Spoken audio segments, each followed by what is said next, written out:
दोस्तों, आज सबसे पहले भगवान शिव के जन्म से जुड़ी पहली कहानी यानी शिव पुराण की एक लोकप्रिय कथा के बारे में बताने वाले हैं। शिव पुराण के अनुसार भगवान शिव को स्वयंभू माना जाता है, जिसका मतलब होता है कि भगवान शिव का जन्म स्वयं ही हुआ था। यानी कि इससे एक बात तो साफ हो जाती है कि ना ही भगवान शिव की कोई माता है और ना ही उनके कोई पिता है। इसी कारण से भगवान शिव पंच तत्वों से भी परे हैं, जिस कारण से इन्हें मृत्यु का भी कोई भय नहीं है और इनकी मृत्यु कभी नहीं हो सकती। पर अब बात करते हैं विष्णु पुराण में बताई गई भगवान शिव के जन्म से जुड़ी हुई एक और कहानी के बारे में।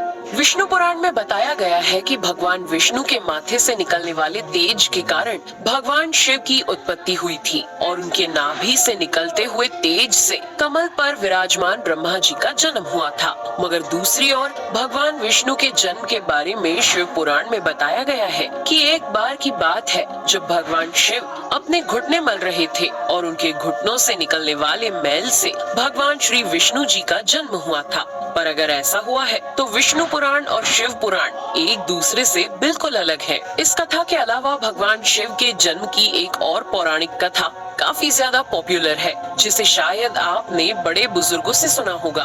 पर अगर नहीं सुना तो आपकी जानकारी के लिए बता दें कि एक बार की बात है जब भगवान विष्णु और परम ब्रह्मा जी के बीच इस बात पर बहस छिड़ गई थी कि आखिर इस संसार में सबसे महान कौन है। और जब भगवान विष्णु और भगवान ब्रह्मा इस बात को लेकर बहस कर रहे थे तो एक जलते हुए खंबे के रूप में महादेव उनके बीच आए थे। दोस्तों, वो दोनों इस रहस्य को नहीं समझ पाए और तभी अचानक से एक आवाज आई जिसने कहा कि जो भी इस खंबे का छोर ढूंढ लेगा वही सबसे महान कहलाएगा। ऐसा सुनते ही ब्रह्मा जी ने एक पक्षी का रूप लिया और खंबे का ऊपरी हिस्सा ढूंढने निकल गए। वहीं विष्णु जी ने वराह का रूप धारण किया और खंबे का अंत ढूंढने निकल गए। बहुत देर तक खोजने के बाद भी दोनों में से किसी को भी खंबे का छोर नहीं मिला और दोनों हार मानकर वापस आ गए। जिसके बाद भगवान शिव अपने असली रूप में आए और फिर भगवान विष्णु और ब्रह्मा जी ने ये मान लिया कि महादेव ही सबसे महान और शक्तिशाली है। इनसे बड़ी शक्ति इस दुनिया में कोई नहीं है। इसके साथ ही शिव पुराण में बताया गया खंबा इस बात को दर्शाता है कि ना ही भगवान शिव जन्मे थे और ना ही उनका कोई अंत है। और एक कारण तो यही है कि भगवान शिव को स्वयंभू कहा जाता है, यानी भगवान शिव का अंत है ही नहीं, वे अमर हैं। अब हम बात करते हैं भगवान शिव से जुड़े एक ऐसे विषय के बारे में जो सबसे ज्यादा प्रसिद्ध है कि क्या भगवान ब्रह्मा भगवान शिव के पिता हैं?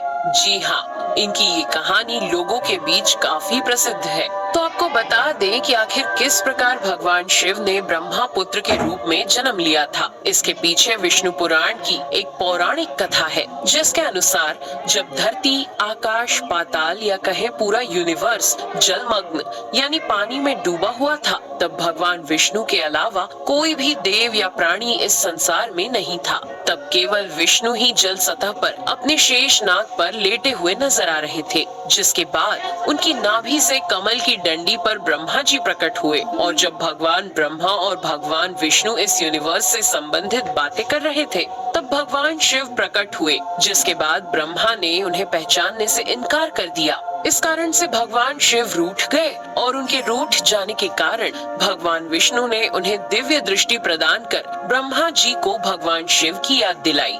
जिसके बाद भगवान ब्रह्मा को अपनी गलती का एहसास हुआ और शिव से क्षमा मांगते हुए उन्होंने उनसे अपने पुत्र रूप में पैदा होने का आशीर्वाद मांगा। जिस कारण से भगवान शिव ने भगवान ब्रह्मा की प्रार्थना को स्वीकार करते हुए उन्हें ये आशीर्वाद दे दिया। लेकिन इसके बाद जब भगवान ब्रह्मा ने इस सृष्टि की रचना शुरू की तो उन्हें एक बच्चे की जरूरत पड़ी और तब उन्हें भगवान शिव का आशीर्वाद ध्यान आया, जिसके लिए भगवान ब्रह्मा ने तपस्या की और बालक के रूप में भगवान शिव उनकी गोद में रोते हुए प्रकट हुए।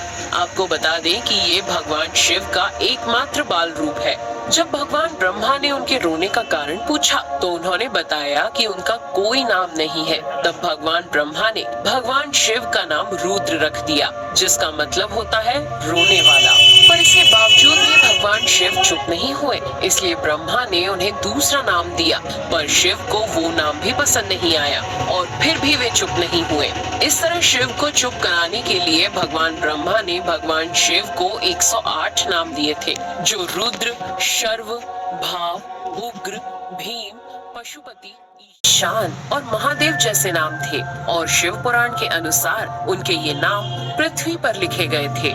इसके बाद बात आती है श्रीमद् देवी महापुराण की। तो श्रीमद् देवी महापुराण में भगवान शिव की माता और पिता के बारे में बताया गया है। श्रीमद् देवी महापुराण के अनुसार देखा जाए तो एक बार जब भगवान नारद जी ने अपने पिता भगवान ब्रह्मा जी से पूछा कि सृष्टि का निर्माण किसने किया है, साथ ही भगवान विष्णु, भगवान शिव और आपके माता पिता कौन है, तब भगवान ब्रह्मा जी ने नारद जी को त्रिदेवों के जन्म के बारे में बताया। जो बताया वो वाकई चौंका देने वाली बात थी।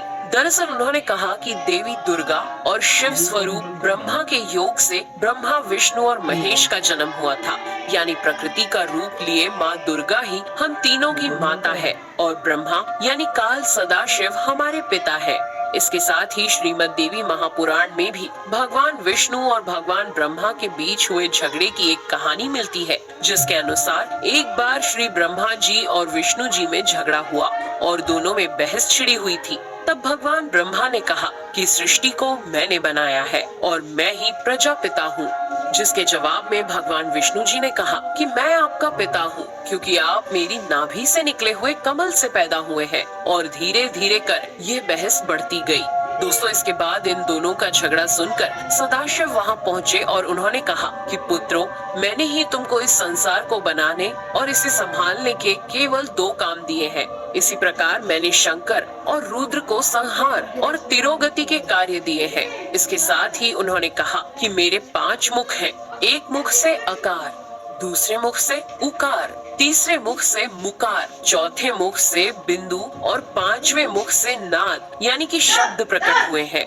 उन्हीं 5 को एक साथ मिलाकर देखा जाए तो एक अक्षर ओम बनता है, जिसे आज हम सभी भगवान शिव के मूल मंत्र के रूप से जानते हैं। इतना कहने के बाद भगवान ब्रह्मा और विष्णु दोनों ही समझ गए कि भगवान शिव से ज्यादा शक्तिशाली इस दुनिया में कुछ भी नहीं है और दोनों ने भगवान शिव को प्रणाम किया और चले गए।